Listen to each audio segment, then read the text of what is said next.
And welcome back to the Popcorn Conspiracy on Central Coast Radio. You've got Dave and Kyle at the moment, and we're about to take a look at director Sam Mendes's brand new movie, Empire of Light. Now, this film probably can't be more removed from his Bond films in 1917. This feels like Mendes has gone back to his days of Revolutionary Road and American Beauty because this film revolves around Hillary, played by Olivia Colman.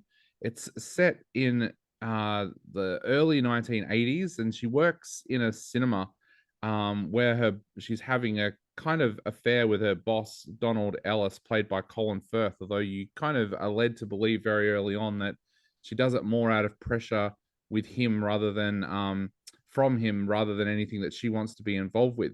But her role there seems to change a little bit when she meets Stephen, played by Michael Ward, who is a young black man who is facing some battles in the world. He's facing a time of Thatcher's England, where sometimes not being a white British person is kind of frowned upon by those around him.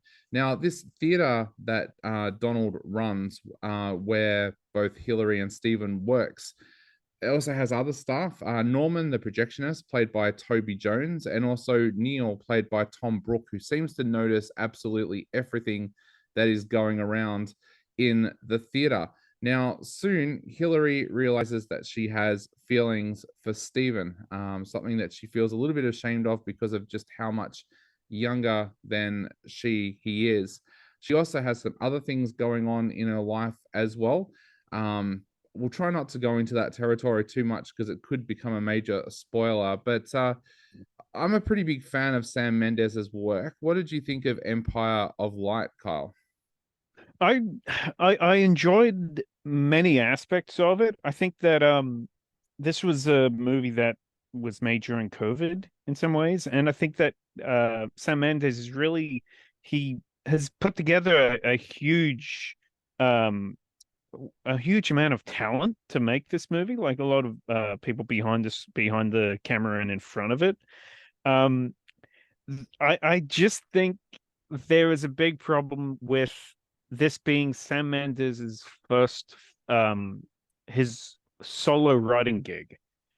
He previously co-wrote 1917, and I think that movie was really I think that was really helped by its constant on-the-go pacing, which is something that this movie doesn't have at all.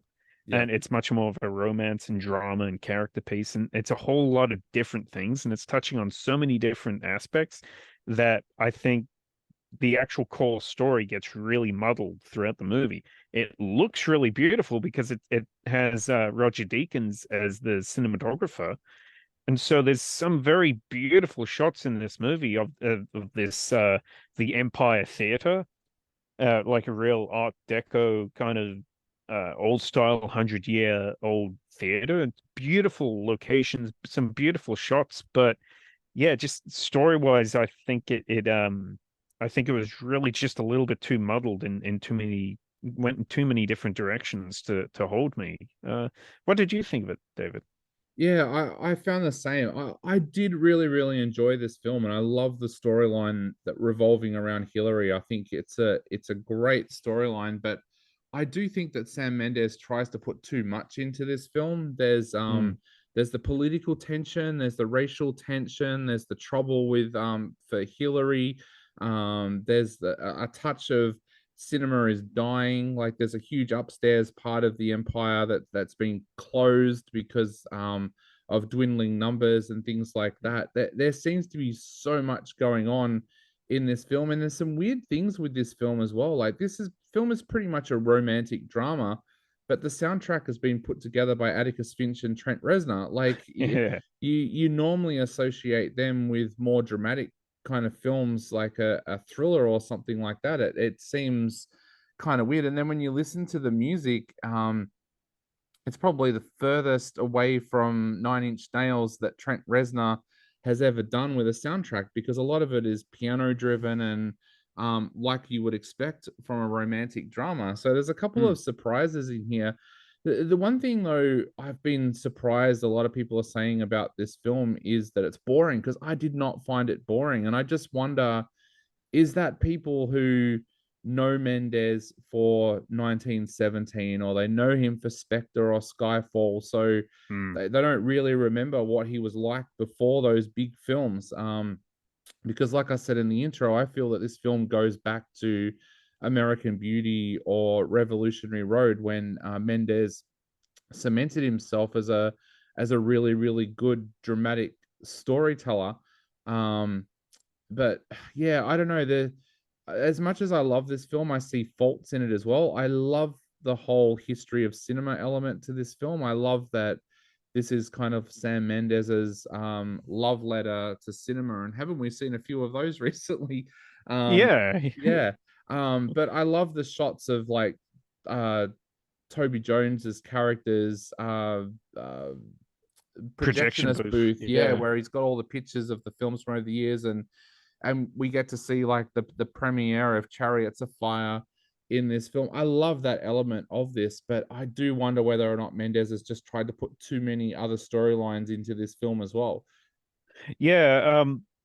I think that when it went to Toby Jones's character and when it went to the love of cinema and the magic of cinema, you can tell that's really where the passion of this movie is from. And I think that's the stuff that Sam Mendes, I think that's the parts of this movie that he really wanted to tell. Yeah, But because it goes into so many different directions, especially um with a lot of the setting and the riots and all that stuff that's in the movie. It's never boring. I was never bored while watching it, but just very often I was thinking that it's almost like Stephen's story as a black man, as a young black man in England at such a turbulent time and facing such discrimination and hatred, that almost like his story deserved more screen time.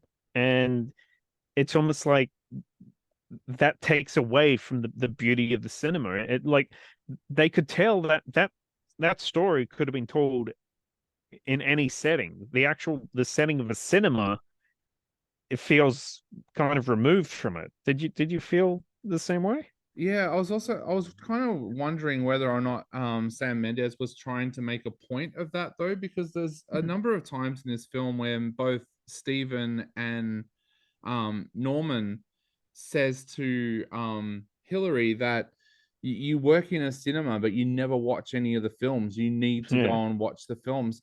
I kept on wondering whether or not Sam Mendes actually had a hidden meaning there that he wanted to try and get across in the film. Like, is he making the point that perhaps today people watch stuff like on streaming and stuff like that, but it's not real cinema? Like, I couldn't get that.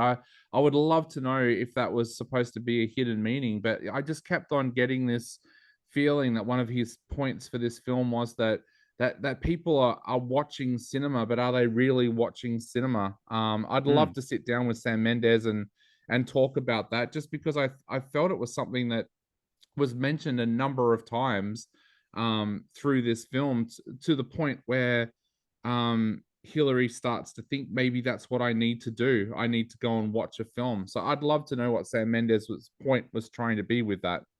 Mm. What did you think of Olivia Colman in the film? Because I know a lot of people would know her through much of a dramatic work. I personally knew her more for her comedic works in sketch comedy that she had done in the past.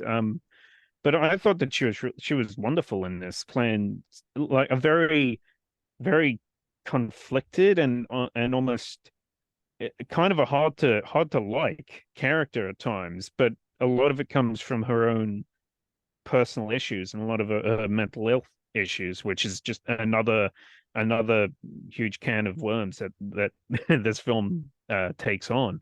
Yeah, yeah, yeah. What did you think of Coleman's performance? I thought she was brilliant in this. Mm, She's kind of been branching away from comedy a little bit over the last few years. She mm, did The Last Daughter last year as well. No, 2021, I think it was. A very, very strong film about motherhood.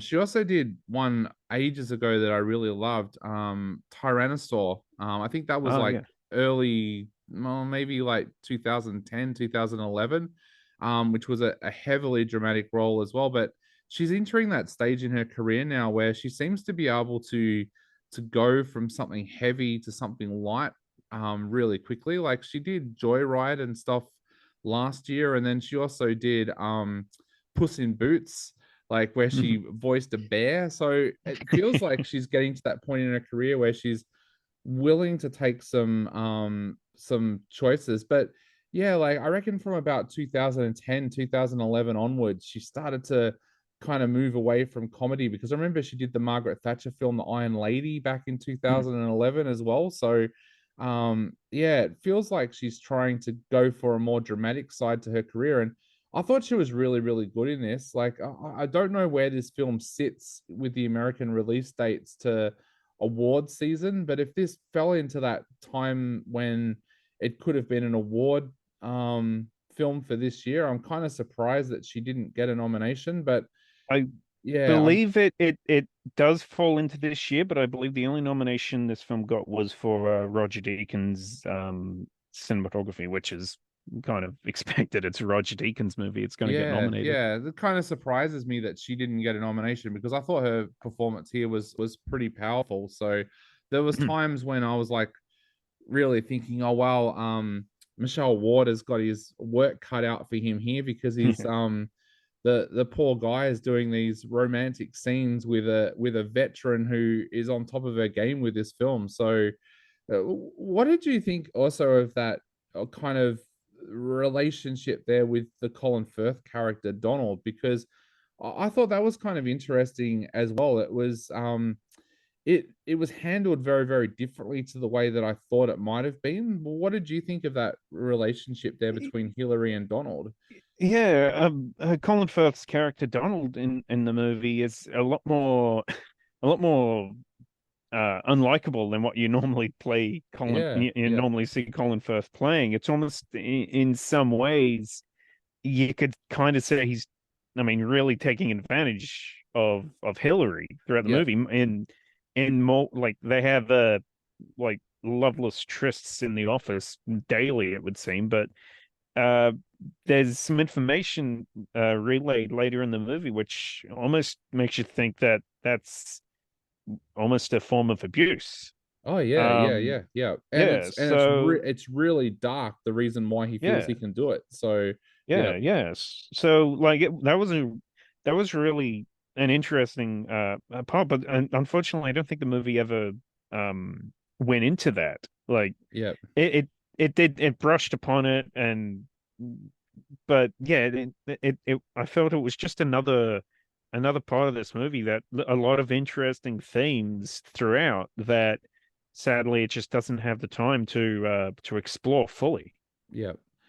So I guess the big question now is, what are you going to give Sam Mendes's Empire of Light out of 5, and why? I'm going to give this 3 out of 5. I think that almost all of the working, it's one of those films where almost all of the working parts of the film were brilliant. I thought that Atticus Ross and Trent Reznor's soundtrack was amazing. As you say, some completely different than what we're used to hearing from them. Roger Deakins' cinematography, all the acting, and even Sam Mendes' direction was great. But I just wish that he had maybe hired a screenwriter to help him kind of bring all his story ideas together a little bit more coherently. So, 3 out of 5 for me. Yeah, I'm going to give it a 4 out of 5. I did really enjoy it. I love the cinematic side to the film. Mm. I just think that perhaps Sam Mendes tried to do a little bit too much with this film, with the way of putting storylines in there, but I did really enjoy it. And so, as someone who loves old time cinema, I really, really enjoyed that element of the film. So that's our wrap up of Empire of Light. We'll be back very, very soon with some more popcorn conspiracy here on Central Coast Radio.